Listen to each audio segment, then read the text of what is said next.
Durante a minha infância, minha família era como uma gota d'água em um vasto rio. Eu nunca permanecia no mesmo local por muito tempo. Nós nos estabelecemos em Rhode Island quando eu tinha 8 anos, e lá ficamos até eu ir para a faculdade em Colorado Springs. A maioria das minhas memórias estão enraizadas em Rhode Island, mas há fragmentos no fundo do meu cérebro que pertencem a várias casas que vivemos quando eu era muito mais novo. A maioria dessas memórias são sem sentido e não são claras. Perseguindo um outro garoto em um quintal em uma casa na Carolina do Norte, tentando construir uma jangada para flutuar no lago atrás do apartamento que alugamos na Pensilvânia, e por aí vai. Mas tem esse set de memórias que eu lembro, claro como água, como se tivesse acontecido ontem. Eu constantemente ficava divagando se essas memórias não foram apenas sonhos lúcidos produzidos por uma longa gripe que eu tive naquela primavera. Mas no fundo do meu peito, eu sei que elas são reais. Nós estávamos vivendo em uma casa nos arredores da metrópole de New Vineyard, Maine. População 643. Era uma estrutura larga, especialmente para uma família de 3 pessoas. Havia alguns quartos que eu nem sequer tinha entrado ainda nos 5 meses que morávamos lá. De certa forma, era desperdício de espaço, mas era a única casa disponível no mercado naquela época. Pelo menos era a 1 hora de distância do trabalho do meu pai. No dia depois do meu 5º aniversário, com a presença só de meus pais, eu fiquei com febre. O médico disse que eu tinha mononucleose, o que significava nada de brincadeiras pesadas e mais febre por pelo menos 3 semanas. Foi uma época horrível para ficar de cama. Estávamos em processo de empacotamento de nossas coisas para nos mudar para a Pensilvânia, e a maioria das coisas já estavam empacotadas em caixas, deixando meu quarto vazio e desconfortável. A minha mãe me trazia refrigerante e livros várias vezes por dia, e essas coisas tiveram a função de ser minha forma de entretenimento pelas próximas semanas. O tédio vinha toda vez me atormentar, esperando os momentos certos para me atingir e só piorar a minha situação. Eu não me lembro exatamente como eu conheci o Sr. Boca Larga. Eu acho que foi tipo uma semana depois de eu ter sido diagnosticado com a mono. A minha primeira memória da pequena criatura foi perguntar para ele se ele tinha um nome. E ele me disse para chamá-lo de Sr. Boca Larga, porque a sua boca era larga. De fato, tudo nele era largo em comparação ao corpo. A cabeça, os olhos, as orelhas pontudas, mas a sua boca era de longe a mais larga. Você parece um Furby, eu disse enquanto ele olhava um dos meus livros. O Sr. Boca Larga me deu um olhar curioso. Furby? O que é um Furby? Ele perguntou. Eu encolhi os ombros. Você sabe, o brinquedo. Um pequeno robô com grandes orelhas. Você podia criá-lo e dar comida como um bichinho de estimação de verdade. Ah! O Sr. Boca Larga resmungou. Você não precisa de uma coisa dessas. Eles não são a mesma coisa que ter amigos de verdade. Eu lembro do Sr. Boca Larga desaparecendo todas as vezes que a minha mãe vinha nos dar uma olhada. Eu me escondi embaixo da sua cama. Ele explicou posteriormente. Eu não quero que seus pais me vejam porque eu estou com medo que eles não deixem a gente brincar juntos de novo.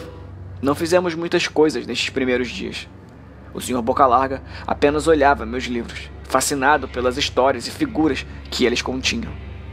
Na 3ª ou 4ª manhã depois de conhecê-lo, ele me saudou com um largo sorriso no rosto.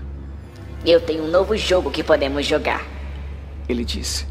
Temos que esperar até depois que a sua mãe vier te ver, porque ela não pode nos ver jogar. É um jogo secreto.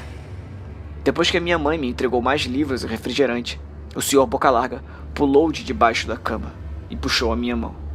Nós temos que ir no quarto, no final do corredor, ele disse. Eu protestei de início, pois os meus pais tinham me proibido de sair da cama sem a permissão deles. Mas o Sr. Boca Larga persistiu até eu ceder. O quarto em questão não tinha móveis ou papel de parede. Seu único traço característico era a janela em frente à porta. O Sr. Boca Larga disparou pelo quarto e abriu a janela com um puxão firme. Então, ele me chamou para olhar o chão lá para baixo. Nós estávamos no 2º andar da casa, mas era sobre uma colina. E por esse ângulo a queda foi mais longa do que o esperado devido à inclinação. Eu gosto de brincar de fingir aqui em cima, o Sr. Boca Larga explicou. Eu finjo que tem um grande e fofo trampolim embaixo da janela.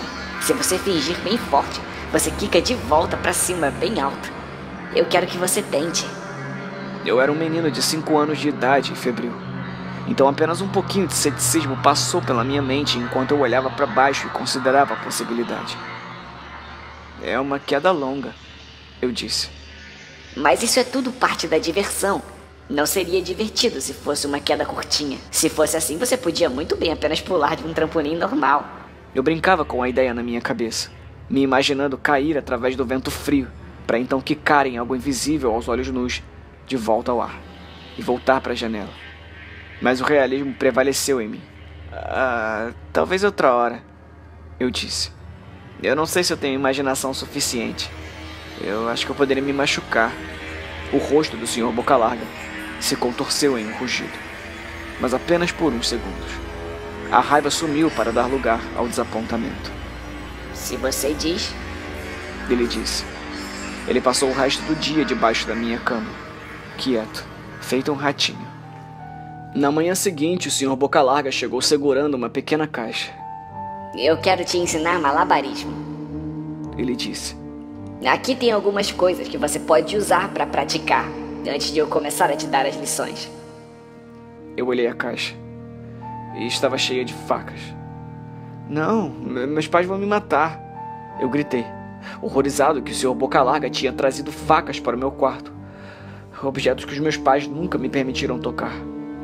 Eles vão me bater e me deixar de castigo por 1 ano. O Sr. Boca Larga franziu a testa. Mas é divertido fazer malabarismo com isso. Eu quero tentar. Eu empurrei a caixa para longe. Não, eu não posso. Eu vou me meter em encrenca. Facas não são seguras para serem jogadas ao ar. O franzir da testa do Sr. Boca Larga se transformou em uma carranca. Ele pegou a caixa de facas e foi para debaixo da cama. E permaneceu lá o resto do dia. Eu comecei a pensar o quão frequentemente ele ficava abaixo de mim.